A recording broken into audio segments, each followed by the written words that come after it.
ಇವತ್ತೊಂದು ಬ್ಲಾಗ್ ನಾವು ಸ್ಟಾರ್ಟ್ ಮಾಡ್ತೇವ್ರಿ. ಜೈ ಶ್ರೀರಾಮ್. ನಮ್ಮ ಫ್ಯಾಮಿಲಿನ ಕರ್ಕೊಂಡು ಎಡ್ರು ಗುಡಿ ಹೊಂಟಿದ್ದು ರೀ. ಕಾಶಪ್ಪನ ಹೊಸ ಗಾಡಿ ತಂದಿದ್ರಿ, ಅವಂಗೆ ಕಂಗ್ರಾಚುಲೇಷನ್ ಅಂತ ಹೇಳಿ ನಾವು ಗಾಡಿ ಪೂಜೆ ಮಾಡಿದ್ವಿ ರೀ. ನಮ್ಮ ಫ್ಯಾಮಿಲಿ ಮೆಂಬರ್ಗಳು ಇಷ್ಟು ಮಂದಿ ಇದಾರೆ ನೋಡ್ರಿಪ್ಪ. ಗಾಡಿ ಎಲ್ಲ ತುಂಬಿಟ್ಟಿದ್ದು ನೋಡ್ರಿ ಇವ್ರ ಸಂಬಂಧ. ಅನಂತಂದು ನಾಟಕ ಚಾಲು ಆಗಿತ್ತು ನೋಡ್ರಿ. ಯಾಕಂದ್ರೆ ಪಚ್ ಅಂದ್ರೆ ಪಚ್ ತಂಗಿ ಅಕ್ಕ ನೋಡ್ರಿ. ನೋಡೋದ್ರೊಳಗೆ ಎಡ್ರು ಗುಡಿ ಬತ್ತು ನೋಡ್ರಿ. ದೇವ್ರ ಗುಡಿ ಮುಂದೆ ನಿಂತು ಫೋಟೋ ತಗೊಂಡು ಒಳಗೆ ಹೋದ್ವು ರೀ. ಗಂಟೆ ಹೊಡೆದ ದೇವ್ರ ದರ್ಶನ ತೊಗೊಂಡು ರೀ. ಇಲ್ಲಿ ಒಳಗೆ ಏನೋ 2-3 ಗುಡಿ ಇದಾವೆ, ನೋಡೋನು ಬರ್ರಿ. ಕಾಳಿಕಾದೇವಿ ದರ್ಶನ ತೊಗೊಂಡು ಊಟಕ್ಕೆ ಹೋದ್ವು ರೀ.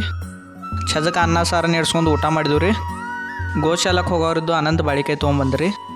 ಗೋಮಾತ ಅಂದ್ರೆ ನಮ್ಮ ಧರ್ಮದಾಗ ದೇವ್ರ ಹತ್ರ ಪೂಜೆ ಮಾಡ್ತಾರೆ ನೋಡ್ರಿ. ಗೋಶಾಲಕ್ಕೆ 8 ಮಂದಿ ವಿಸಿಟ್ ಮಾಡಿದಿರಿ, ಕಮೆಂಟ್ ಮಾಡಿ ಹೇಳ್ರಿ. ಅನಂತನ ಮಸ್ತ್ ಬಾಕಿ ವಿಭೂತಿ ಹಚ್ಕೊಂಡು ನೋಡ್ರಿ. ಈ ವಿಭೂತಿದಾಗ ಕೆಮಿಕಲ್ ಏನು ಮಿಕ್ಸ್ ಇಲ್ಲ ನೋಡ್ರಿ. ಅನಂತಗೆ ಐಸ್ ಕ್ಯಾಂಡಿ ಬೇಕಾಗನ್ನ ತಂದು ಕೊಟ್ಟಿನಿ ನೋಡ್ರಿ. ಈ ವಿಡಿಯೋ ನಿಮಗೆ ಹೆಂಗೆ ಅನಿಸ್ತಿರೋ ಕಮೆಂಟ್ ಮಾಡಿ ಹೇಳ್ರಿ.